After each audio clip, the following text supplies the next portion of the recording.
શ્રી વલ્લભાધીશ કી જય, શ્રી ગુસાઈજી પરમ દયાલ કી જય, શ્યામ સુંદર શ્રી અમને મહારાણી કી જય, હરિરાય મહાપ્રભુ કી જય, ગોકુલનાથ કી જય. આપણે ષોડશ ગ્રંથ વિશે રસપાન કરીએ છીએ. તેમાં સિદ્ધાંત રહસ્ય આવ્યું છે. એમાં આપણે કાલે બીજો અને ત્રીજો શ્લોક લીધો હતો.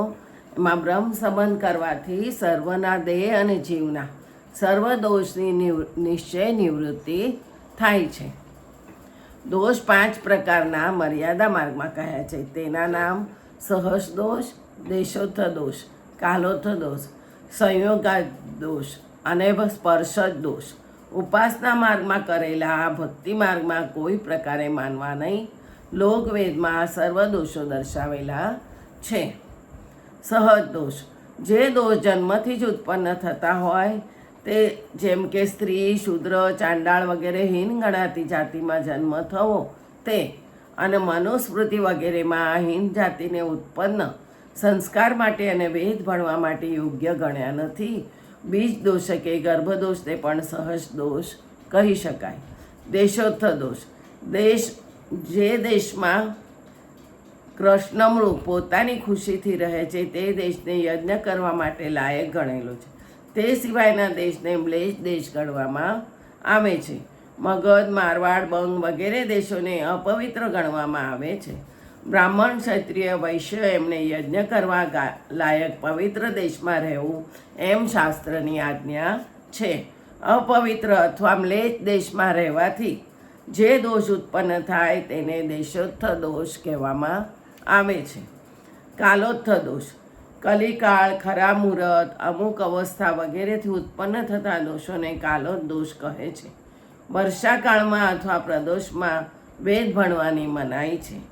એ કાલોત્થ દોષના લીધે છે એમ સમજવું.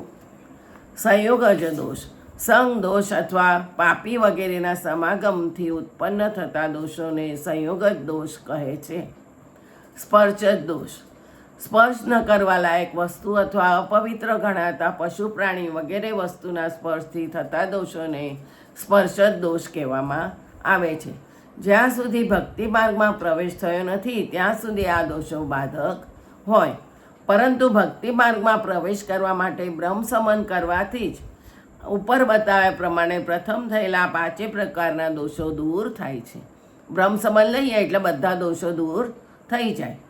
મર્યાદા માર્ગના દોષોને માટે બ્રાહ્મણ, ક્ષત્રિય અને વૈશ્યને પ્રાયશ્ચિત કરવું પડે છે, અને સ્ત્રી સુધાદિક તો પ્રાયશ્ચિતથી પણ શુદ્ધ થઈ શકતા નથી એમ માનેલા છે. આ ભક્તિ માર્ગમાં તો સર્વનો સરખો અધિકાર બનાવ્યો છે, અને બ્રહ્મ સમન ઉપદેશ મંત્ર એ પ્રાયશ્ચિતનું આધિદૈવિક સ્વરૂપ છે, જેથી પ્રથમના તમામ દોષ બ્રહ્મ સમન કરવાથી નાશ પામે છે. દેહ અને જીવ એ બંનેને જુદા પાડવાનું કારણ એ છે કે દેહ અને તેના અંગરૂપ ઇન્દ્રિયો તથા દેહના સંબંધી સગાવાલા અને ધનાદિ હોય તે બધા સહિત બ્રહ્મ સાથે સંબંધ થાય એટલે તે બધામાંથી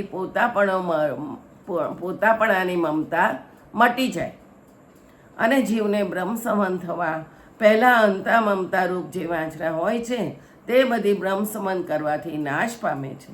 અને જે જીવને પોતાના સ્વરૂપનું જ્ઞાન થાય છે, હું કોણ છું, મારું કર્તવ્ય શું છે, એનો નિશ્ચય થાય છે.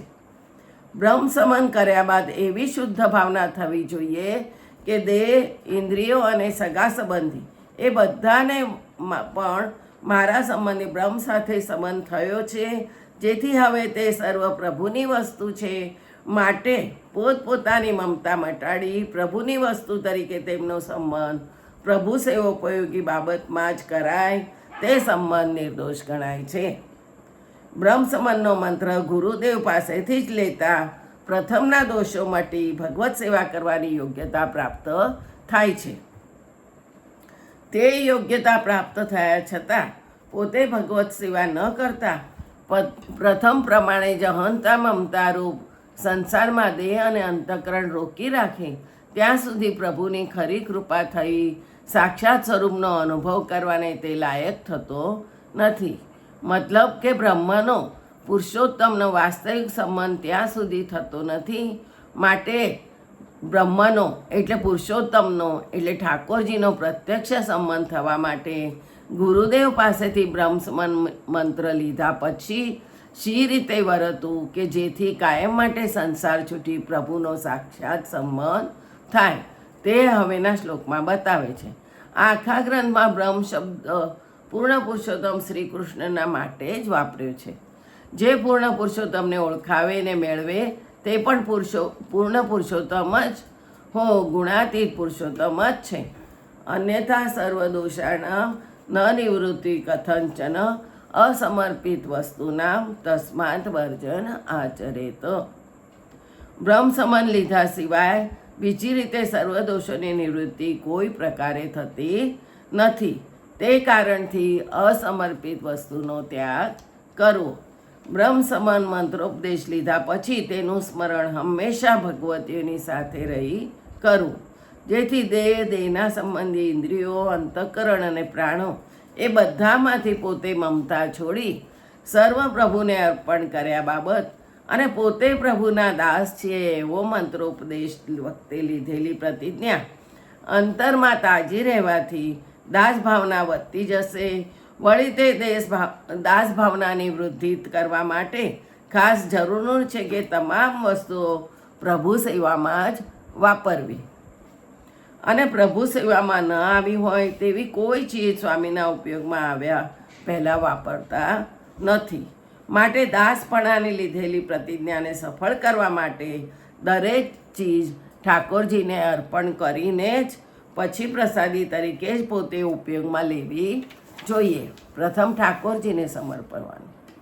નિવેદિભિ સમપ્યમ સર્વકુર્યાદ ઇતિ સ્થિતિ ન મતમ દેવદેવસ્ય સામી ભુક્ત સમર્પણ. જે ભક્તોએ પોતાના આત્માનું ભગવાનને નિવેદન કરેલું છે તેઓએ સર્વ પદાર્થ ભગવાનને અર્પણ કરીને જ તે વડે પોતાનો નિર્વાહ ચલાવવો જોઈએ. એવી આ ભક્તિમાર્ગની સ્થિતિ છે. દેવના દેવ શ્રી કૃષ્ણને અર્ધ ભોગવેલી વસ્તુનું સમર્પણ કરવું યોગ્ય નથી. નિવેદન, દાન અને અર્પણ એ ત્રણ શબ્દના અર્થ અને તેનો ભેદ હવે જાણવા જોઈએ. નિવેદન એટલે વસ્તુનું નામ લઈ તે વસ્તુ આપણી પ્રભુની છે એમ પ્રભુને જણાવવું, તે નિવેદન કહેવાય.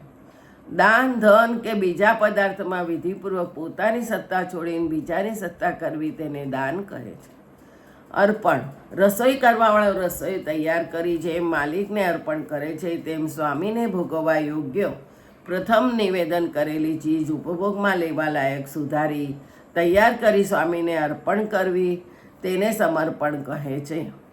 દાન કરેલી વસ્તુ પોતાના ઉપયોગમાં ન આવે પણ નિવેદન કરેલી વસ્તુ સ્વામીને અર્પણ કર્યા બાદ તેમની પ્રસાદી સેવકના ઉપયોગમાં આવે, કારણ કે નિવેદન અને અર્પણ એ બંને દાન નથી.